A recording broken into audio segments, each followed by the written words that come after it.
코스피가 쓰림입니다. 8월 초 갭상승했던 자리, 9월 막 투입에 들어서 역시 똑같은 대칭적인 자리에서 갭 하락으로 대응을 한 것 같습니다. 아쉽게도 코스피는 시작부터 1900을 잃었었습니다. 조정의 시작은 미국 쪽에서 나왔죠. 미국 제조업 지표가 3년 만에 가장 나쁘다. 하지만 낙폭이 더 깊어진 것은 수급에 있었던 것 같습니다. 프로그램 매물 지난주 한번 4,400억 이상 크게 쏟아진 적이 있었는데요. 오늘은 그보다 더한 매물이 나왔던 것 같습니다. 외국인들의 선물 매도 그리고 국가지자체의 차익 실현 이 두 가지 합작품이었다 이렇게 보여지는데요. 대형주들 힘이 없었습니다. 특히나 시총 1, 2위 삼성전자와 현대차의 오늘 종가 볼만할 것 같습니다. 형님이 밀리니 아우도 휘청, 코스닥도 하루 만에 반등에 실패했습니다. 기관이 코스닥에 얼마 또 추가 매물을 내놨을까요? 시황센터 먼저 가보겠습니다. 시황센터입니다. 글로벌 경제에 대한 불안감이 최근 시장의 분위기를 위축시키고 있는데요. 22 통화정책회의를 하루 앞둔 관망 심리가 좀 작용하면서 코스피 지수가 이틀째 하락했습니다. 오늘 지수는 1900선이 붕괴되면서 시작해 기관과 프로그램이 대량 순매도를 기록하면서 하루 만에 약 30포인트가량 내줬는데요. 오늘 코스피 마감 지수입니다. 전거래일보다 1.74% 하락한 1874선에서 종가 기록했습니다. 오늘 외국인은 4흘 만에 다시 매도로 돌아서서 오늘장 1,000억 원 정도의 순매도 기록했고요. 기관과 프로그램 매매도 5천억 원 정도의 차익 매물을 내놓았습니다. 코스닥 시장도 예외는 아니었는데요. 미국발 악재도 상승 출발했던 코스닥 지수는 장 초반 510선 재탈환에 도전했지만 10시를 지나면서 좀 힘을 잃고 하락 반전했습니다. 기관의 공격이 막판 죽춤하면서 낙폭은 좀 제한적이었는데요. 오늘 코스닥 마감 종가입니다. 전거래일보다 0.4% 하락한 505선에서 거래 마감했습니다. 오늘 외국인의 장중 매수로 돌아서서 개인과 함께 사줬는데요. 기관이 3일 연속 대량으로 현금화한 모습입니다. 막판에 매도세가 좀 주춤했지만 오늘장 300억 원 넘는 순매도 기록했습니다. 이어서 환율 흐름 살펴보도록 하겠습니다. 환율은 유로존 불안 심리가 재부상하면서 이틀째 상승했는데요. 막판 결제 수요가 우위를 보였지만 상승폭 역시 제한적이었습니다. 오늘 마감 환율은요. 전거래일보다 2원 90전 상승한 1136원에서 종가 기록했습니다. 이어서 코스피 시가총액 상위 종목 살펴보겠습니다. 삼성전자가 엿새 만에 120만 원이 붕괴되면서 약세를 보였습니다. 오늘장 2.38% 밀려났고요. 주당 29,000원 하락했습니다. 오늘장 118만 9천원에 종가 기록했고요. 현대차와 기아차, 현대모비스 역시 3% 안팎으로 하락세를 보였습니다. 포스코가 1.38% 밀려나면서 35만 8천원에 종가 기록했고요. LG화학 역시 주당 7,500원씩 하락했습니다. 삼성생명도 역시 보합권으로 마감을 했고요. 현대중공업 2.75% 하락하면서 22만 9,500원에 종가 기록했습니다. 신한지주도 2% 가까운 하락세를 보였고요. SK이노베이션이 1.49%, 한국전력도 1%가량 하락했습니다. 이어서 코스닥 시가총액 상위 종목 살펴보겠습니다. 셀트리온이 29,750원을 종가 기록했습니다. 다음은 1%가량 하락했고요. 파라다이스 역시 3.45% 밀려나면서 15,400원에 종가 기록했습니다. 반면에 CJ 쇼핑 소폭 상승 마감했고요. 서울반도체 역시 강보합권에서 27,000원에 종가 기록했습니다. SM도 0.71% 상승했네요. 56,600원에 종가 기록했고요. 반면에 젠백스는 5%가량 연일 하락하면서 오늘장은 42,500원에 종가 기록했습니다. 인터플렉스는 애플의 아이폰 5 출시 기대감에 나흘 만에 반등에 성공하면서 오늘장 주당 2,600원씩 상승했네요. 72,300원에 종가 기록했고요. SK브로드밴드 역시 3.37% 상승 마감했습니다. 이어서 오늘의 특징 업종 및 테마 종목 살펴보도록 하겠습니다. 오늘 대부분의 업종은 하락세를 보였는데요. 코스피가 1900선을 재차 내주면서 증권주가 약세를 보였습니다. 증권주 살펴보시면 오늘장 삼성증권 1.24% 하락하면서 47,750원에 종가 기록했고요. 현대증권이 1.78%, 대우증권이 2.68% 하락했습니다. 한국금융지주도 주당 1,350원씩 밀려났고요. 키움증권도 3.55% 하락하면서 59,800원에 종가 기록했습니다. 현대차와 기아차가 부진한 8월 자동차 판매 실적을 발표한 가운데 현대차 3인방과 함께 관련주들 동반 하락했습니다. 현대차가 3.81% 밀려나면서 22만 7천 원의 종가 기록했고요. 기아차가 주당 1,900원씩 하락했습니다. 현대모비스 역시 2.47% 밀려나면서 29만 6,500원의 종가 기록했고요. 현대위아 역시 주당 6,500원씩 하락하면서 17만 5,500원의 종가 기록했습니다. 정유화학주가 글로벌 경기 악재 소식에 외국인과 기관의 차익 실현 매물이 나오면서 이틀째 하락했습니다. 오늘장 SK이노베이션 주당 2,500원씩 밀려났고요. GS가 1.49%, S오일이 2% 가까운 하락세를 보였습니다. LG화학 역시 주당 7,500원씩 밀려나면서 29만 8천 원의 종가 기록했고요.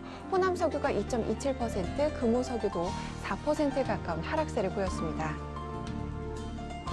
어제 선전을 뒤로하고 조선주 역시 하락세를 보였습니다. 오늘장 외국인과 기관이 동반 매도했는데요. 삼성중공업이 2.49% 하락하면서 37,200원의 종가 기록했습니다.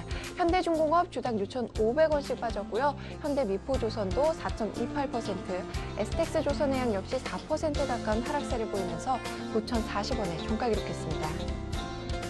최근 대통령 불출마설이 제기되면서 급락했던 안철수 테마주가 안 원장 특유의 화법으로 인한 해프닝으로 일단락되면서 오늘장 다시 반등했는데요.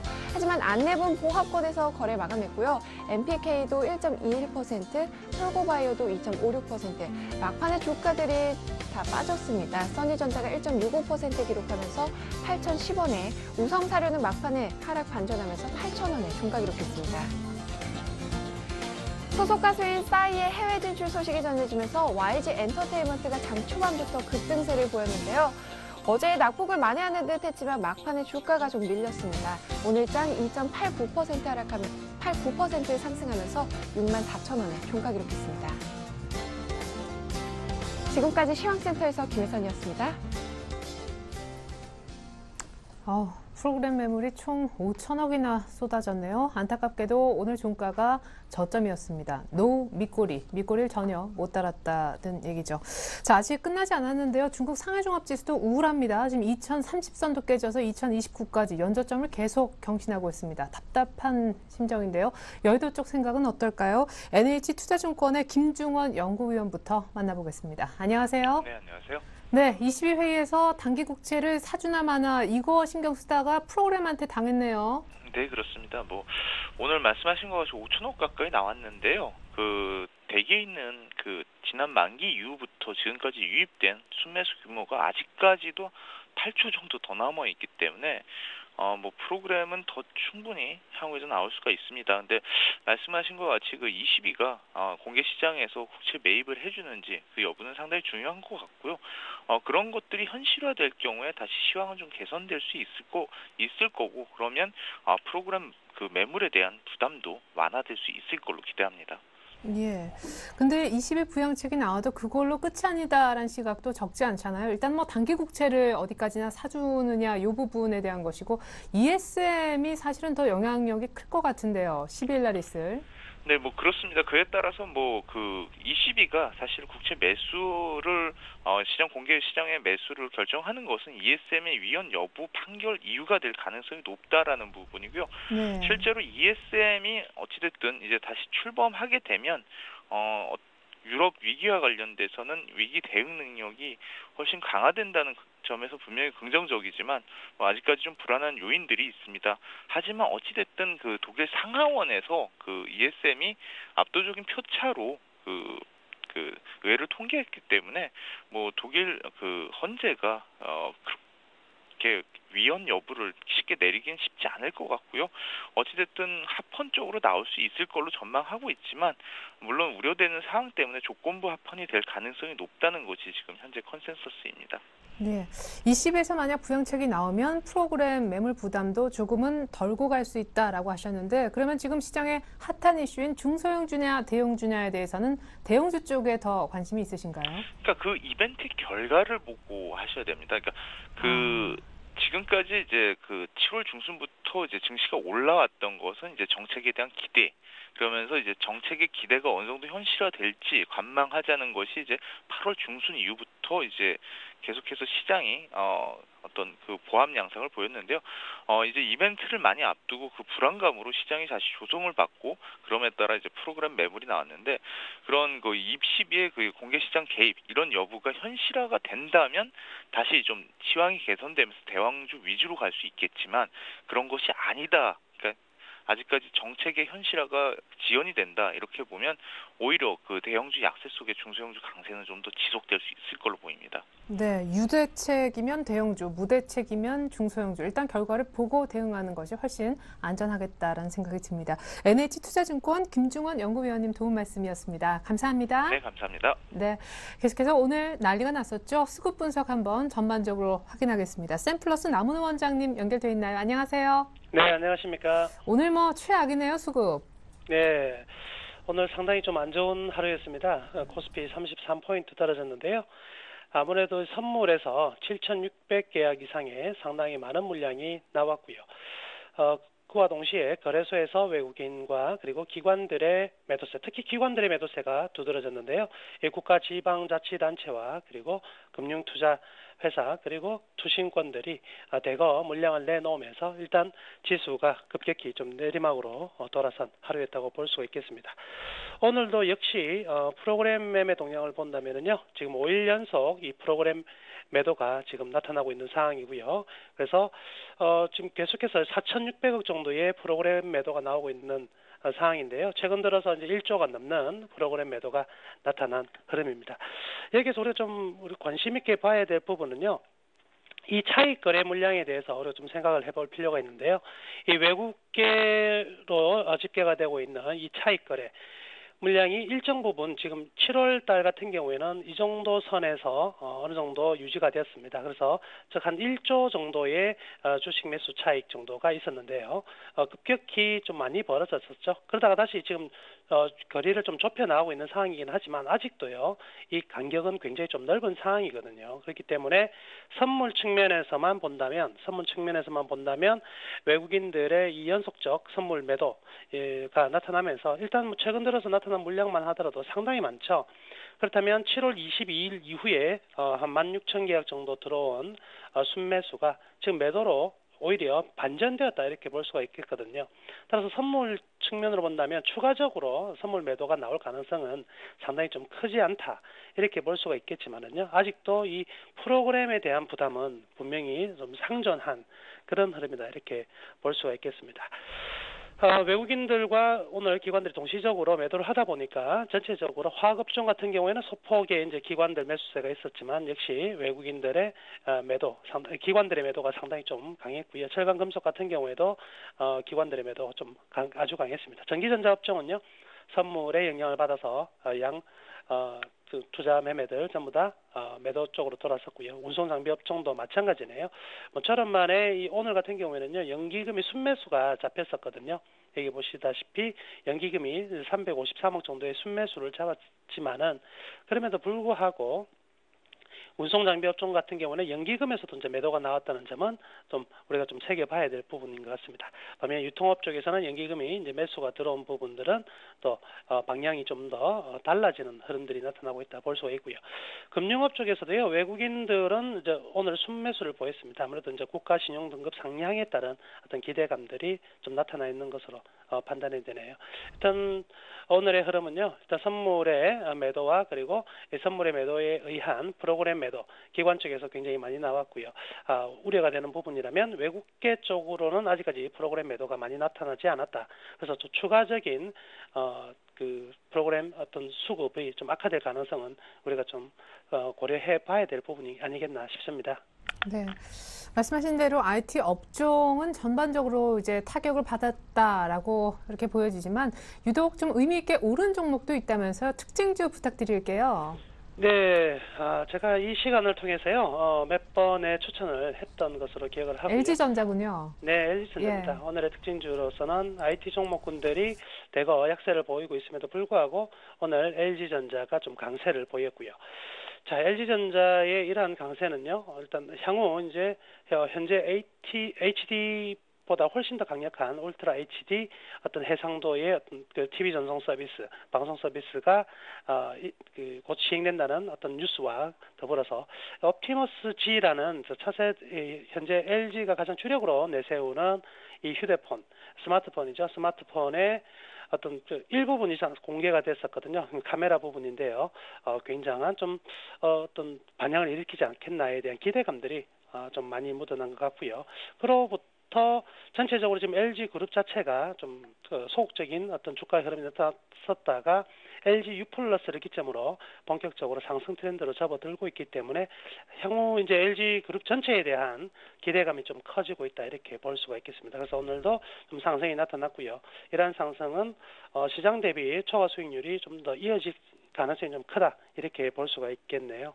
네. 그리고 두 번째 어떤 특징주로는요, SK 브로드밴드를 꼽을 수가 있겠습니다. 그간 다른 종목들에 비해서 SK 브로드밴드는 어떤 통신주 중에서 좀 상대적 약세의 흐름을 보였었는데요.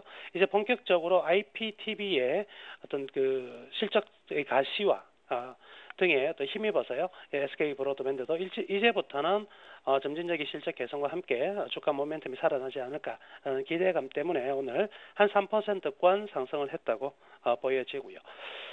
좀 아쉬운 주가 흐름들이 나타나고 있는 대표적 종목 중에 하나가 지금 락앤락인데요.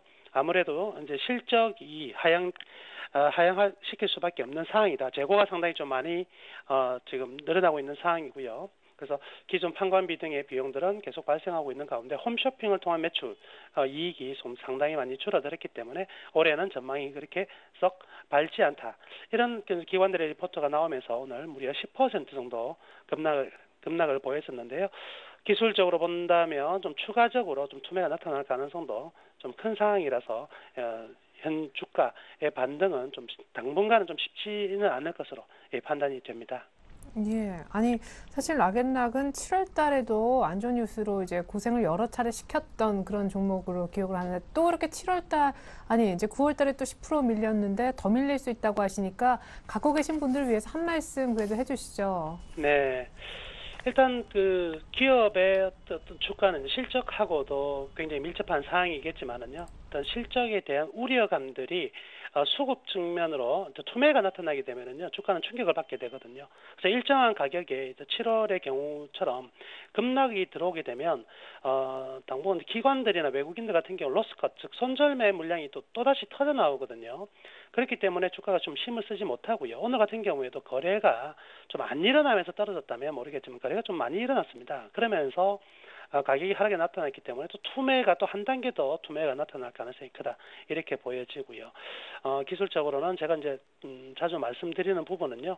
주가는요. 일반적으로 이 투매의 종착역은 3단에서 끝이 나거든요. 그래서 1단과 2단 어찌 보면 한 번 정도의 더 충격이 있을 것으로 어떤 기술적으로 생각해 볼 수밖에 없는데요.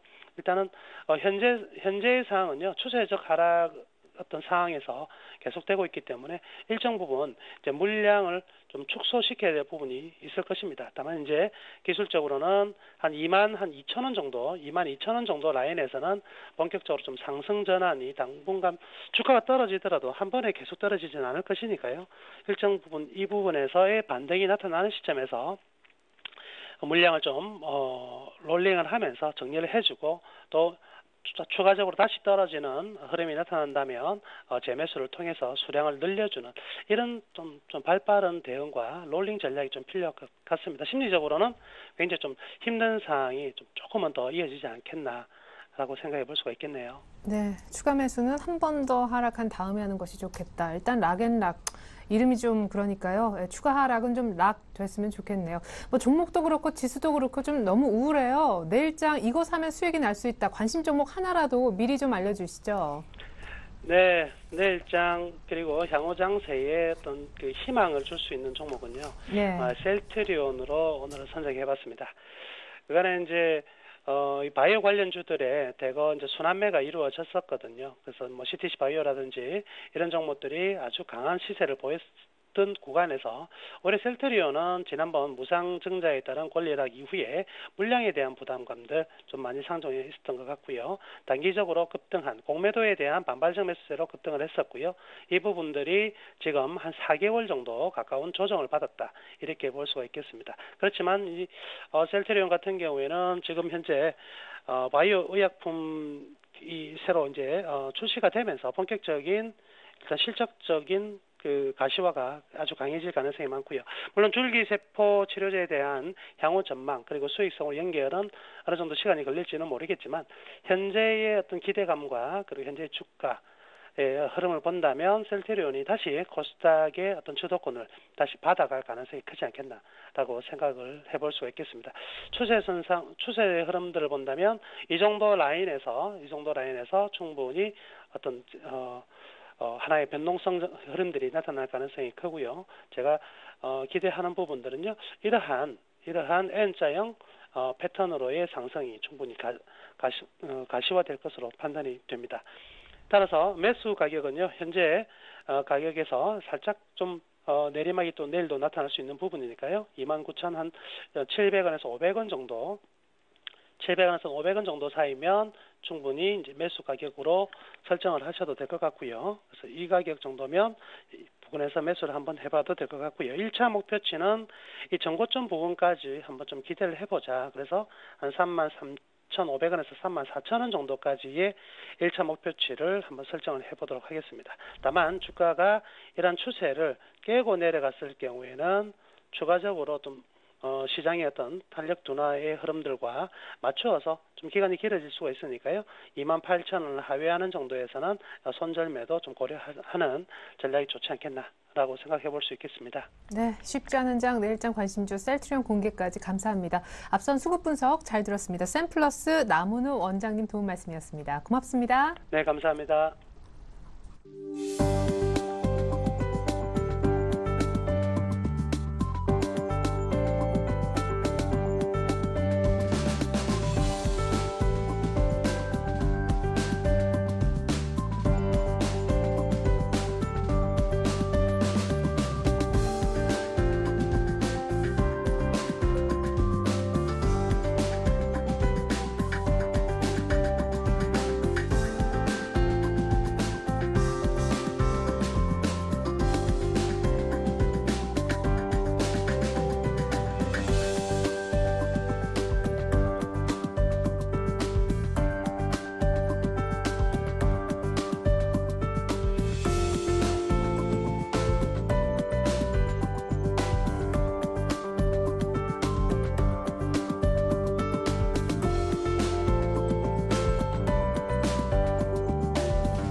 네, 외국인이 오늘 공식 집계에 나온 거 보니까 선물을 8,000계약 넘게 팔았습니다. 6월 말 16,000계약 이상 팔았던 외국인인 것을 다시 한번 상기시켜 준 것 같습니다. 자, 이제 우울함을 좀 떨쳐버리고요. 내일장 또 이어질 텐데 내일장 다이렉트 전략을 미리 저희가 쉽게 한번 짜는 그런 시간 갖도록 하겠습니다. 두 분의 전문가 나와 계신데요. 대신증권 상암 DMC 지점의 장준호 대리님 그리고 유진투자증권 잠실 지점에서 전재호 과장님이 함께 해주시겠습니다. 안녕하세요. 안녕하십니까. 네. 자, 두 분이 얘기하는 내일장 이렇게 해라. 미리 저희가 얘기를 좀 들어봤습니다. 화면 보시죠. 자, 내일장 주식 사도 될까요? 내일장의 시장 변수, 그리고 내일장 종목 선정법은 내일장 어떤 종목, 뭘 살까요? 이렇게 질문 4가지를 미리 드려봤는데요. 자, 장준호 대리님은 지속적으로 관망하자, 전재호 과장님은 보수적으로 대응하되 일단 관망 지속, 톤은 좀 비슷하신 것 같습니다. 변수로 장준호 대리님은 부양책이 나올지 여부, 그리고 전재호 과장님은 역시 22 통화정책 회의라고 하셨고요. 비슷한 얘기죠, 여기도. 장준호 대리님은 종목 고를 때 기준이 하반기에 실적이 좋아지는지 이 부분이 중요하다고 하셨습니다. 전재호 과장님은 그러나 기관 수급에 중소형주가 아니라 중대형주라고 하셨고요. 전재호 과장님 때문에 웰크론 혜택이라는 종목을 준비해 오신 모양이고 장준호 대리님은 삼성전자라고 하셨습니다. 네, 지금 뭐 심장 같아서는 삼성전자부터 여쭤보고 싶지만 이제 차례로 왜 이렇게 답을 주셨는지 하나하나 풀어보겠습니다.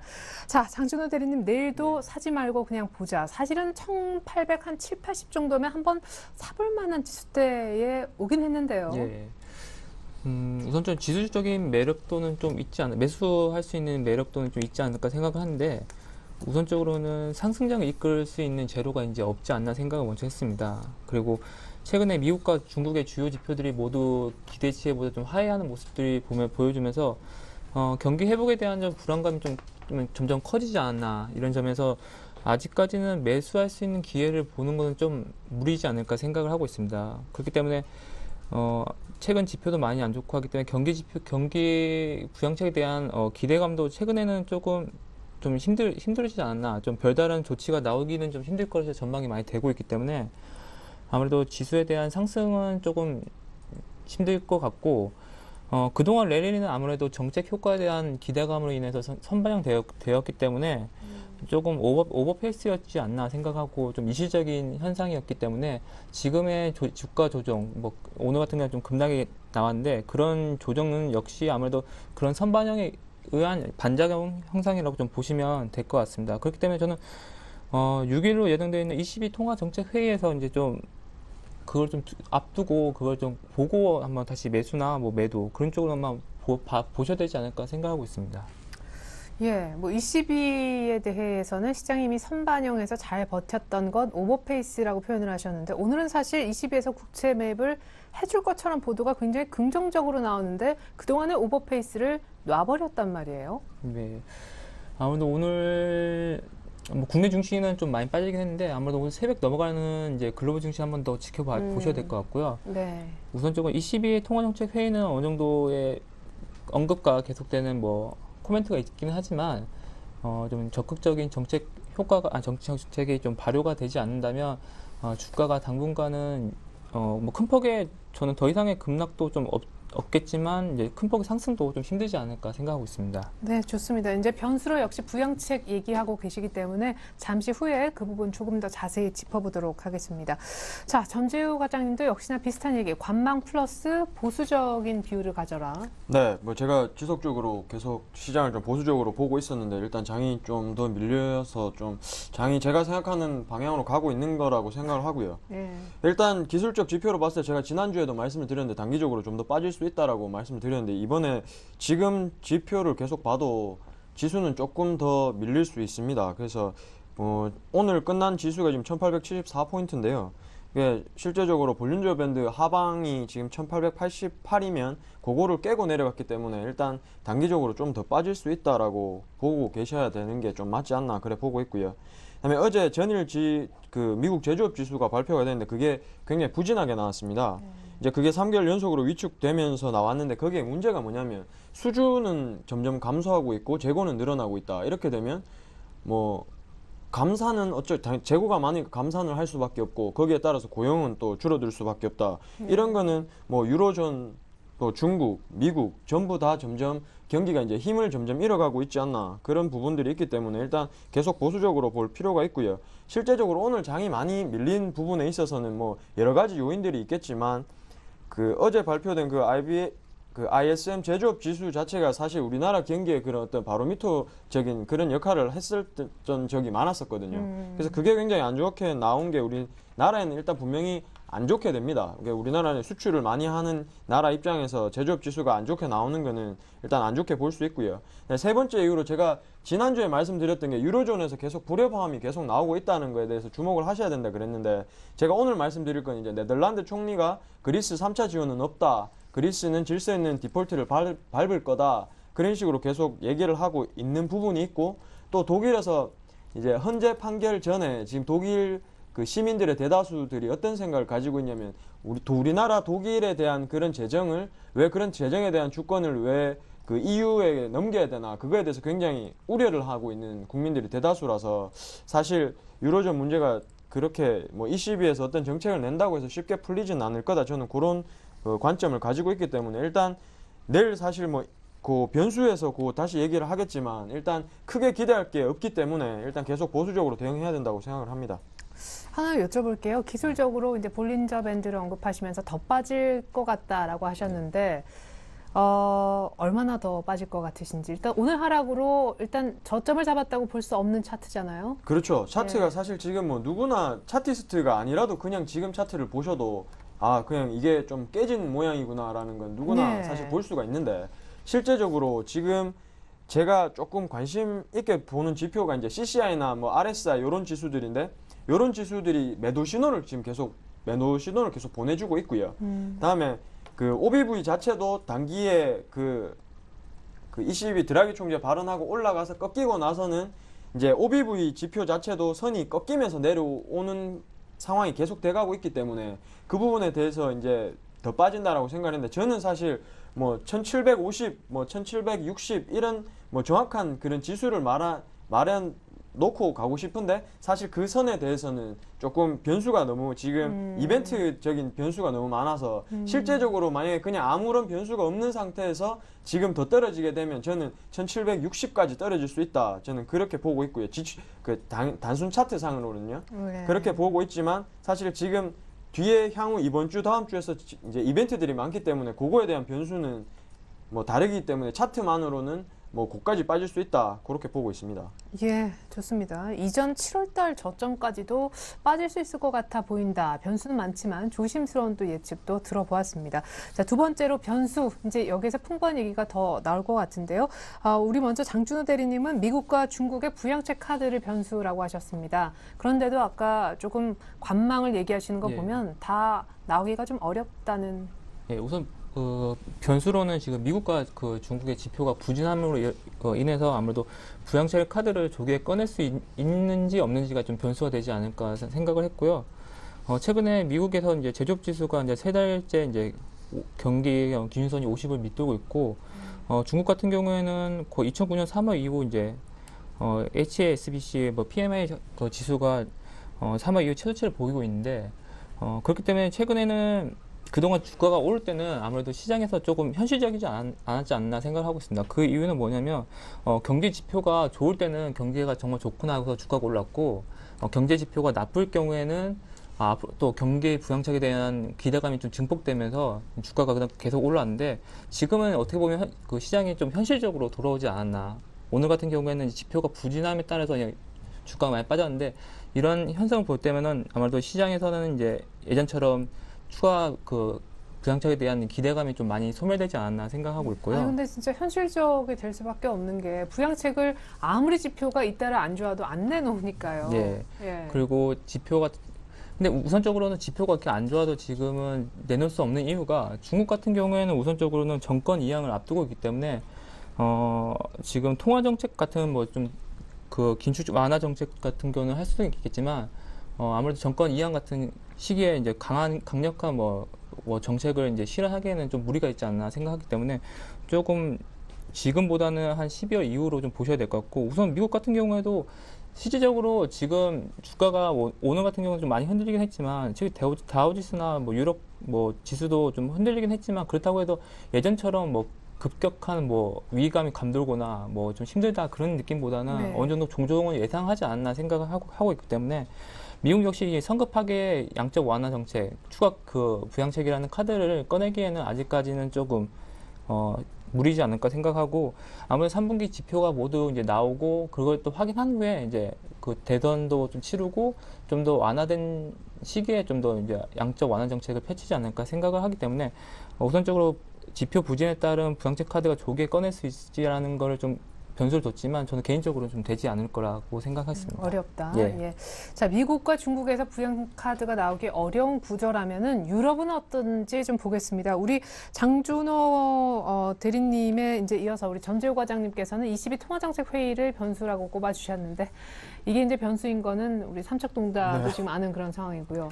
그래서 일단 이번에도 립 서비스에 그치면은 실망 매물이 나올 거다 했는데, 뭐 네. 어찌됐거나 오늘 프로그램의 영향력인지 미리 빠졌기 때문에 별게 없어도 추가적으로 더 빠질까요? 설마.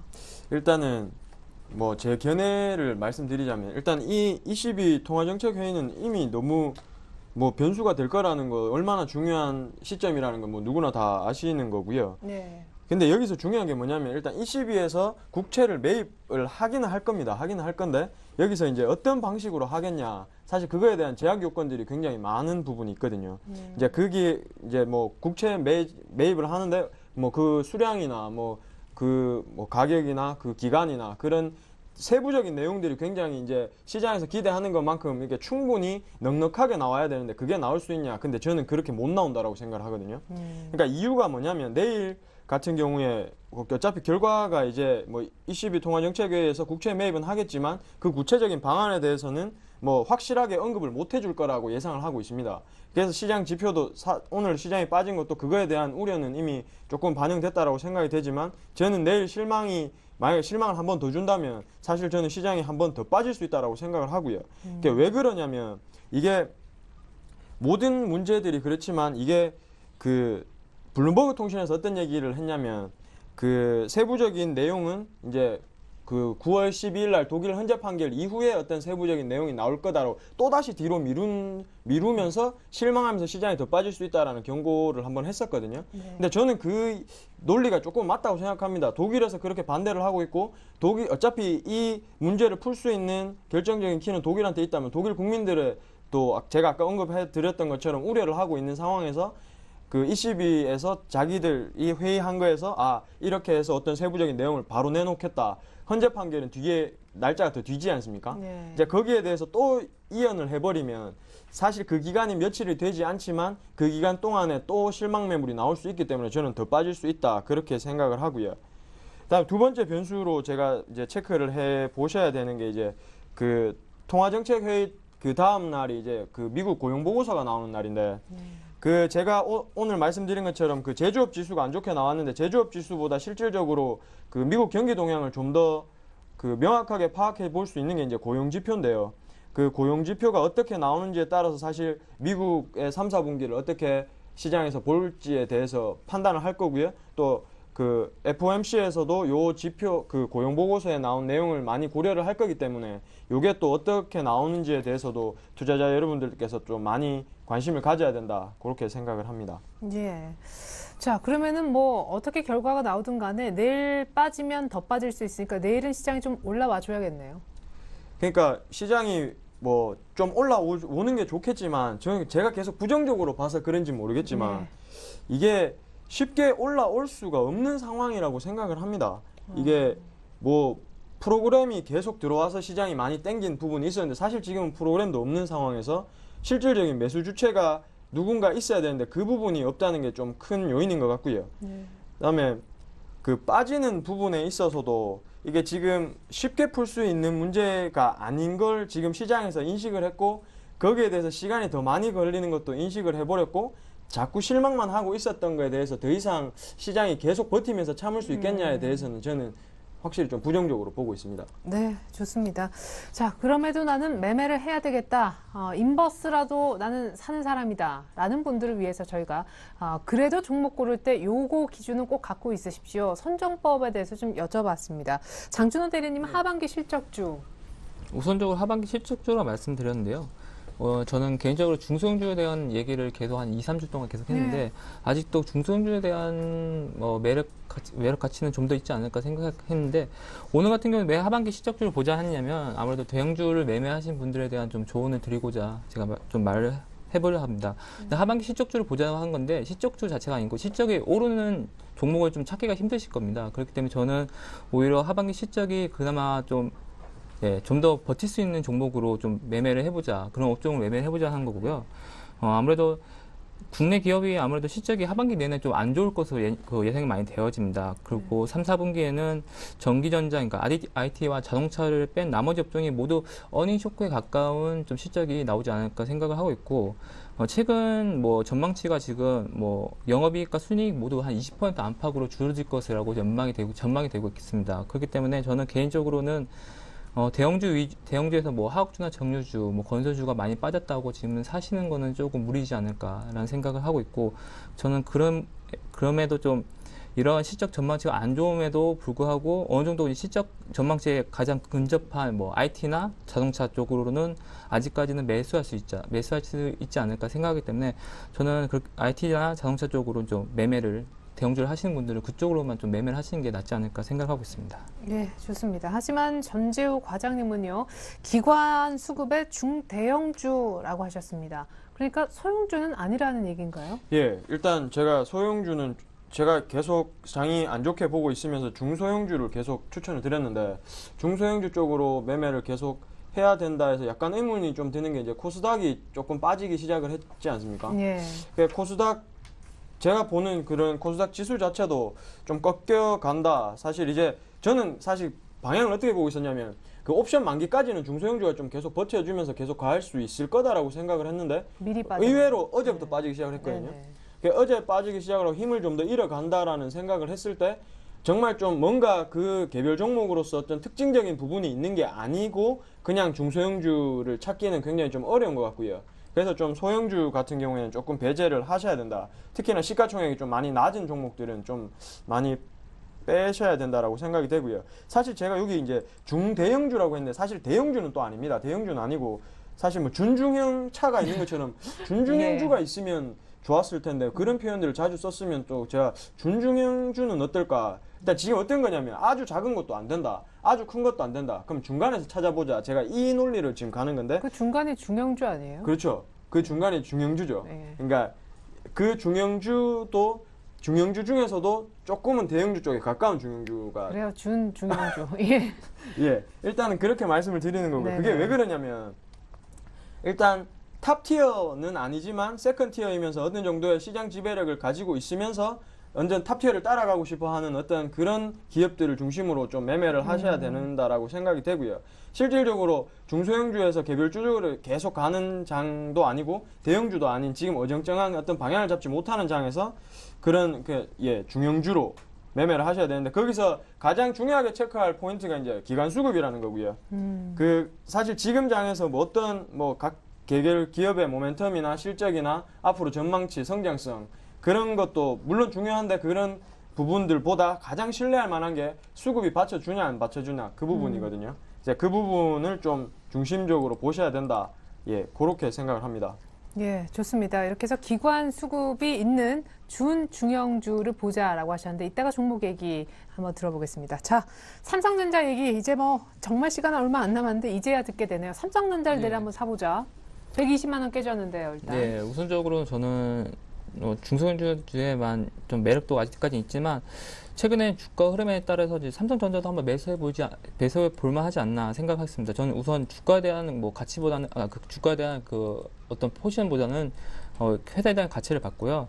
삼성전자 같은 경우는 애플과의 이제 시가총액이 이제 갭이 2011년 이후 최대치로 좀 벌어졌습니다. 그 이유가 뭐 소송 때문에 그런 이유도 있겠지만 한 3.6배 정도로 좀 벌어졌는데 저 개인적으로는 애플 같은 경우는 분기 영업이 감소하고 있고 스마트폰 점유율 또한 정체하고 있습니다. 그에 비해 삼성전자는 분기 영업이익과 점유율 모두 증가한 추세이기 때문에 삼성전자는 아직까지 애플보다는 오히려 메리트가 더 있지 않는가 생각하고 갤3에 대한 뭐 지주와 파생력은 제가 말하지 않아도 시청자분들이 더 자세히 알지 않을까 생각하고 있습니다.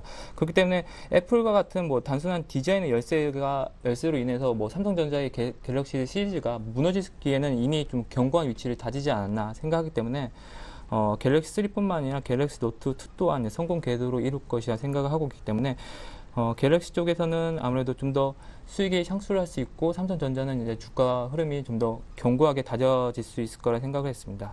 예. 차트를 보면서 말씀드리도록 하겠습니다.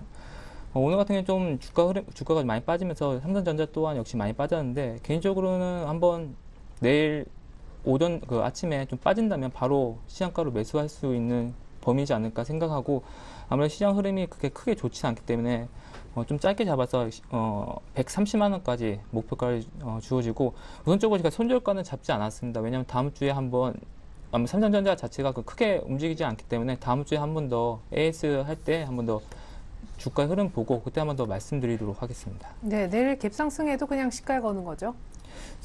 갭상승을 하기가 좀 힘들지 않을까 생각하는데 갭상승 하더라도 한번 매수하는 것도 아마 갭상승가 크지는 않을 겁니다. 한다고 해도. 예, 삼성전자 130만 원 목표 놓고 한번 사보자 내일장 얘기였습니다. 자, 전지호 과장님 웰크론 한택 이게 이제 중형주인가요? 아니죠. 준중형주가 아주 소형주입니다. 예. 예, 제가 지금 그 준중형주가로 대응하셔야 되는데 거기에서 추천하는 종목은 뭐 제일기획이나 한국항공우주 이런 종목들 후성, 뭐 송원산업 이런 종목들이 좋은데 제가 이 종목을 이렇게 좀 투자자분들은 소개를 좀 시켜주고 싶어서 갖고 왔고요. 그 웰크론 한텍 오늘 상한가를 쳤는데요. 오늘 제가 아침에 매매를 하면서 와서 일단 이 종목을 상한가라서 할까 말까 고민을 하다가 결국엔 추천을 한 거고요. 이 회사가 실적이 계속 좋아지고 2014년까지 굉장히 좋아지는 부분이 있어서 일단 이 회사에 대해서는 뭐 좋게 보셔도 될 것 같다. 그래서 지금 퍼 자체가 5배밖에 안 되기 때문에 앞으로 뭐 성장성 면에도 좋을 거고 지금 같이 경기 상황이 별로 안 좋을 때도 이게 식품이나 제약회사의 그런 자동화 설비를 만드는 그런 회사라서 네. 경기 영향을 아주 덜 받는 그런 부분들이 있어서 요런 지금 시장과 같은 상황에서 제가 소용률은 안 된다고 했지만 요런 개별 모멘텀이 있는 요런 종목들은 되니까 요런 종목도 좀 관심 있게 보셔야 된다. 그래서 요 종목을 들고 나왔습니다. 네, 상한가 쳤는데요. 얼마에 살까요, 내일? 내일 종가로 사시는 게 좋을 것 같습니다. 왜요? 내일 사실 상한가를 치고 나면 다음날 또 갭 상승해서 가는 부분이 많은데 그때 따라 잡으면 좀 어려울 것 같고요. 예. 사실 한번 쉬었다 갈 때 이제 종가쯤에 이제 매수를 하고 들고 가시는 게 좋을 것 같습니다. 손절 가격은 꼭 필요할 것 같아요. 네, 손절 가격은 제가 2,750원으로 잡았습니다. 예, 좋습니다. 웰크론 한텍 설명을 들어봤습니다. 이제 지난주 추천 종목 AS 빠르게 보겠습니다. 우리 장준호 대리님은 한국가스공사 어제 뭐 6만 원 뚫고 예, 어제 같은 경우에 좀 뚫고 좀 올라갈 수 있지 않을까 생각했는데 좀 물량이 좀 나오면서 네. 좀 빠졌는데 차트 보면 좀 말씀드리도록 하겠습니다. 오늘 같은 경우는 다행히 좀 주가가 많이 빠졌는데 다행히 뭐 투신권에서 이제 매수가 좀 투신권에서 매수가 좀 들어오는 바람에 좀 주가가 좀 다행이고 오늘 주가 지수랑 반대로 좀 올랐는데 네. 아직까지는 저 개인적으로는 65,000원 잡았던 목표가에 대한 뭐 의지 변화는 저는 없기 때문에 지금 매수하신 분들은 65,000원까지는 홀딩하는 그런 분위기로 계속 가셨으면 좋겠습니다. 예, 좋습니다. 그리고 지난주 추천주였는데 오늘 아이고 락앤락. 예, 정말 죄송합니다. 이게 참 드릴 말씀이 없는데 제가 주목했던 부분이 중국 모멘텀이었었는데 사실 이익 전망치 자체에 대한 하향에 대한 그 콜이 너무 많아서 사실 굉장히 주가 움직임이 안 좋았었는데요. 일단 뭐 지금과 같이 이래 많이 빠졌을 때는 일단 안 좋게 보시는 게 맞는 것 같고요. 손절가를 제시해 드렸었는데 그때 손절을 치셨으면 좋았겠다. 그래 판단이 됩니다. 예, 그러면 아직 못 파신 분들은 언제라도 저는 던지고 차라리 다른 종목으로 가는 게 뭐 제가 다시 추천드렸던 뭐 웰크론 한텍 쪽으로 가시는 게 좋을 것 같다라고 네네. 생각이 됩니다. 네, 앞서서도 또 한 번의 추가 하락 얘기도 락앤락에 대해서 있었었죠. 좋습니다. 두 분의 다이렉트 전략 종목까지 다시 한번 보여드립니다.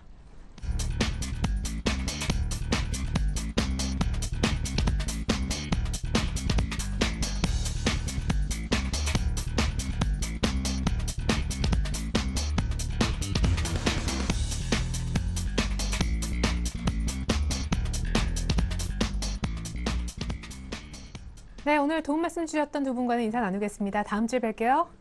고맙습니다. 감사합니다. 네. 서현재TV가 투자전략 세미나를 개최합니다. 오늘 일요일 오후 2시부터이고요. 하반기 증시 전망의 주제입니다. 참가비 무료니까 많은 참여 부탁드리겠습니다. 고맙습니다.